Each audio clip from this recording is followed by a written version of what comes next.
What's up guys, welcome back to the channel, and for today's video, as I was running through my world boss clears as usual and collecting black antimatter, it dawned on me that a couple of you guys have asked me previously in the comments to go ahead and show some love to Elektra.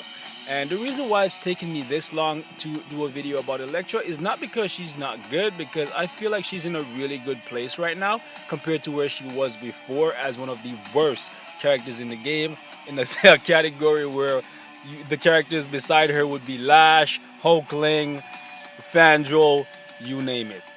So I feel like she's in a really good place, and the reason why it took me so long to do a video on Elektra is because I haven't used her for a really long time because she's been so bad. So even though I had her gears done, because I just run missions all the time, so I prioritize characters that I don't have done. So I try to max out their gears so that I can have bios left over to feed to the characters that consume biometrics. So Black Order characters, tier 2 native characters, right? So I had her gears done, but RNGesus was having a field day, robbing me on the freaking ISO set. It literally took me 15 million gold to get this freaking ISO set, which is one of the two ISO sets that I was trying to get for her. I was trying to get Power of Angry Hulk or Overdrive.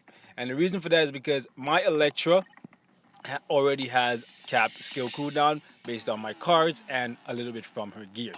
So those are the two ISO sets that I wanted. I know a lot of you guys say you run healing ISO sets on her, but I personally didn't want to use a healing ISO set on her, so those were my only two options. So that's why it took me so long. And to be honest, I've been impressed with this new and improved Elektra, even though I've only played with her a few times, but I see the potential that she has. Like, if you guys are a big Elektra fan, you will not be disappointed if you invest heavily in Elektra, so going so far as to tier 2 her and giving her Awaken ISO set, because she's one of the few speed characters that can actually get you 100k for the speed hero day. So today, guys. So if you have Elektra and you're a big Elektra fan, you can go ahead and get the uniform. You can go ahead and build her up because she's going to be decent in Extreme AB for the speed day. She's not going to be the freaking Kate Bishop or the Kid Kaiju, but she can do work. She can get you 100k. She can also do really well in Shadowland, and she can even kill Infinity Thanos. So that's a big jump from being a bottom tier character. And hopefully, eventually, I'll get around to showing you guys some of those content. But for this one, we're going to take her in to the World Boss mode and put her up against Supergiant. Because today, my only option is Supergiant or Ultimate World Boss mode against Black Dwarf. And that's not happening. Anyways, and apart from her kit getting a big overhaul where she has 4 iframes, guys. 4 freaking iframes. They're not all full iframes. Actually, 3 of them are partial iframes. But the Red Assassin here, it's like a 95% iframe. Like, there's a kick at the beginning of it, and then you go into a full iframe. So if you have enough attack speed, which is kind of why I wanted Power Up Angry Hulk, because my cards don't give me that much attack speed right now. If you have enough attack speed, you can probably make this a full iframe if you're fast enough. The stun on it is kind of a waste though, because the iframe lasts longer than 3 seconds, or it lasts just as long as the stun, so you don't really get the effects of the stun. I really would have liked if the stun was on the freaking silent ambush, because it would have made her even better, like, because this is really her only stun, like, so it would have been nice to put it on a move that didn't last the entire duration of the stun, you know what I mean? But still, it's a good skill. I can't knock it. The 4 skill is also a partial iframe. It makes her teleport. I think it looks awesome. It's really good for getting behind the enemy, which is what it does. It travels a long distance. And one thing I've noticed about the Red Assassin, it's pretty hard for enemies to interrupt this skill, because even if you're facing someone like Proxima where she jumps back, there's a lot of the time Elektra will actually just still chase her even if she jumped back like a good distance. Like, it's really hard to get out of this skill, so that's a really good perk. Because someone I noticed that has a really good 5 skill and it constantly gets broken is Punisher with his new uniform. That skill is great. I love it. The animation is nice, but it constantly gets broken when people move out of the range of the attack. So this is really good that this does not happen for her.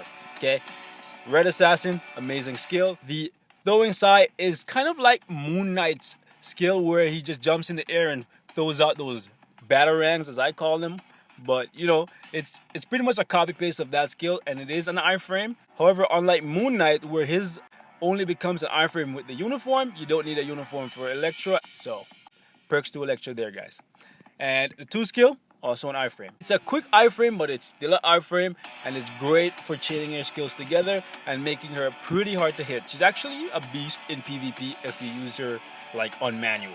It's crazy. I don't really use the Blood Rush too often because it is our one skill that doesn't have any iframe in it, and the damage from what I've seen is really not that great. If we had a stun on it, then I would consider using it more, but I don't feel like I need it, so I don't use it very often. As for her gears are actually pretty good. She only has one bad slot in here. Like the first slot, pretty good. Physical attack and attack speed, can't go wrong there. So I rolled for physical attack per level in the first slot, and I went for physical and all in the remaining slot. I usually go for physical per level in the second gear slot, so the second blue line, guys. But since I got a green number, I decided to just leave it as that and call it a day. Okay? But generally, I would go for the first 2 to have a percent that's 48% or higher. Okay? Second slot, this is the only bad slot on her gear right here. I really wish this was all defense, especially since she's a speed character. Physical defense doesn't do much for her because since she's a speed character, most of the times you're going to be putting her up against blast characters, and 95% of that class deals energy damage. So if she had energy defense here, it would have been better than the physical defense because that would make those encounters a little bit better for her for when she does get hit, so she won't take that much damage. But ideally, you want all defense in this slot. Movement speed, pretty bad. Pretty bad. Like, I would have even taken dodge here instead of movement speed, to be honest with you, but it is what it is. So I roll for energy per level, and the second slot, once again, I got a green number, so I left it. But generally, I would go for energy defense per level here and go for a percent that's 50 or higher. Okay, guys? And all defense for the remaining slots. This slot right here is really good. You get crit damage and skill cooldown. That's amazing for me. Okay, I'm a big fan of crit damage, and skill cooldown is amazing as well. Generally, you want skill cooldown in the first slot because that's when you get the highest percentage. And that would actually help you max out your skill cooldown if your cards are not really good. So that way you don't necessarily have to roll skill cooldown on the footgear. But it worked out for me because my cards are in a certain place right now where I have pretty high skill cooldown. So yeah. Generally right here though, the go-to and pretty much the only stats that you want to roll here is HP per level for the first slot. Ideally 180% or higher.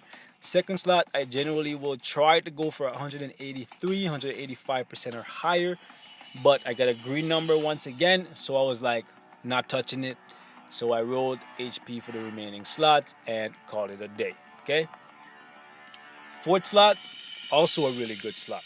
I would have ideally preferred ignore defense to be in the first slot and crit rate be in the second slot, but you can't win them all, guys. So yeah, still a good slot though. And as you guys can see, I rolled crit damage for every single slot, and the reason for that is because I already have an obelisk on her that makes up the ignore defense that I'm missing, which is this one right here. So I'm getting 19.8% with a damage proc, and I got immunity to fear on it. Ideally, I would have liked some more crit damage or some more crit rate to make her a bit more offensive, because I'm going for offensive build, because eventually when I tier 2 her, yeah, I just said that, guys, when I tier 2 her, I'm going to try her out in AB extreme mode, obviously, and I'll let you guys see that. Not sure when that's going to be, but eventually she will get tier 2, and yeah. However, if you want to make your Elektra a PvP beast, go ahead and slap the invincibility on her, because that's just going to make her even harder to kill, because 4 iframes is just going to be great for interrupting enemy skills, and having invincibility on top of that is just going to be really, really freaking annoying. But keep in mind that if you do that, you won't be able to break 100k with her in extreme AB. Okay, guys? So that's enough rambling for now. Let's actually get in here and get some gameplay done with Elektra. And I'm going to be using Gorgon for his leadership, because Elektra's damage is not the greatest, and I don't want to make this one too long. So where you at, Gorgon? There we go. And we're gonna throw in Nebula in here because Nebula does have a team up with Elektra for some more attack. And let's play. No strikers.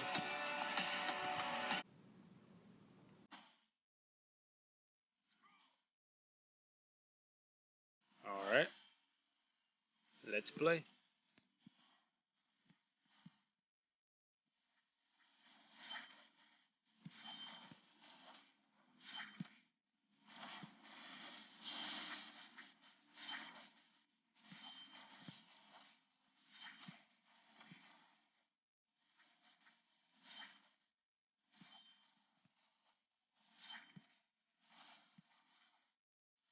Black Bolt, go away, bro. Can you just go away? Thank you.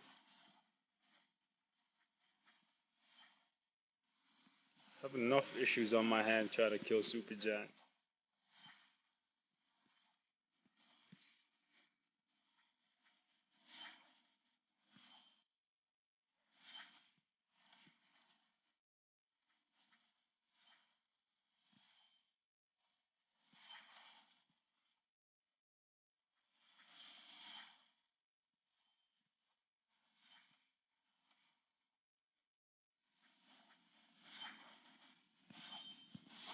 Black Blackagar Boltagon, would you please go away? Like, you lost the throne, bro. Like, just let Elektra do her work and take it back for you. This guy with the sweep, though. But Elektra. And guys, I don't even have a set rotation for Elektra right now. I'm literally just playing her by feel, and that was really bad. I started talking nonsense and took a whole bunch of damage there. That was not Elektra's fault. Guys, I don't have a set rotation for Elektra right now. I'm just playing her by feel, and she did pretty well. I could have done that without taking as much damage if I paid attention for the duration of the fight instead of started talking. But that's pretty impressive, in my opinion, considering Elektra is a character that was once at the freaking bottom. So it makes me happy, even though I'm not the biggest Elektra fan, because characters like Ultron, Iron Man, and those really big name characters that are at the bottom right now that I like, it makes me feel like that one day they could be this good. Because let's be honest, guys, Iron Man couldn't do this, and he's a way more popular, like Marvel character than Elektra. That's just my take on it, guys. Like always, thanks for watching. Leave your thoughts in the comments, and I'll see you in the next one. And I'm out.